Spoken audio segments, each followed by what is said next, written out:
Anda menyaksikan News Update, saya Andra Lesmana. Sekretaris Kabinet Pramono Anung menegaskan Presiden Joko Widodo telah memberikan instruksi melalui telepon kepada Kapolri dan Panglima TNI untuk menghentikan aksi sweeping anggota Polri dan TNI yang dinilainya sudah sangat berlebihan dalam menangani isu komunisme di berbagai daerah. Jokowi menilai aksi sweeping untuk menangani isu komunis sudah tidak cocok dilakukan di era demokrasi seperti sekarang.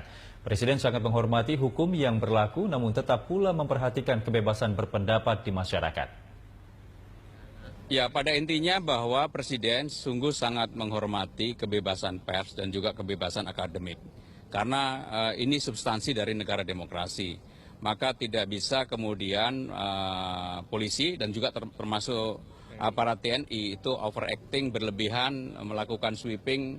Tidak bisa, ini negara demokrasi. Dan untuk itu Presiden secara tegas, secara jelas menyampaikan kepada Panglima TNI, kepada Kapolri, untuk segera menertibkan aparaturnya, tidak melakukan sweeping. Zaman demokrasi tidak ada lah sweeping-sweeping seperti itu. Bentuknya yang kita pengen tahu apakah itu termasuk yang lagu Genjer-Genjer atau Palu Arit? Ya, intinya adalah bahwa memang secara substansi hal-hal yang berkaitan dengan legalistik itu tentunya kita hormati.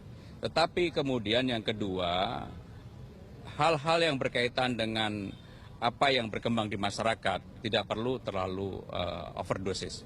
Itu bentuknya instruksi aja, Pak? Kenapa? Bentuknya instruksi. Kapolri, Panglima TNI sudah tahu apa yang menjadi perintah. Polisi dan juga termasuk aparat TNI itu overacting, berlebihan, melakukan sweeping. Tidak bisa, ini negara demokrasi. Dan untuk itu Presiden secara tegas, secara jelas menyampaikan kepada Panglima TNI, kepada Kapolri. Di masyarakat. Ya, pada intinya bahwa Presiden sungguh sangat menghormati kebebasan pers dan juga kebebasan akademik. Karena ini substansi dari negara demokrasi. Maka tidak bisa kemudian Anda menyaksikan News Update, saya Andra Lesmana. Sekretaris Kabinet Pramono Anung menegaskan Presiden Joko Widodo telah memberikan instruksi melalui telepon kepada Kapolri dan Panglima TNI untuk menghentikan aksi sweeping anggota Polri dan TNI yang dinilainya sudah sangat untuk segera menertibkan aparaturnya, tidak melakukan sweeping. Zaman demokrasi tidak ada lah sweeping-sweeping seperti itu. Bentuknya yang kita pengen tahu apakah itu termasuk yang lagu Genjer-Genjer atau Palu Arit? Ya, intinya adalah bahwa sangat berlebihan dalam menangani isu komunisme di berbagai daerah. Jokowi menilai aksi sweeping untuk menangani isu komunis sudah tidak cocok dilakukan di era demokrasi seperti sekarang. Presiden sangat menghormati hukum yang berlaku namun tetap pula memperhatikan kebebasan berpendapat.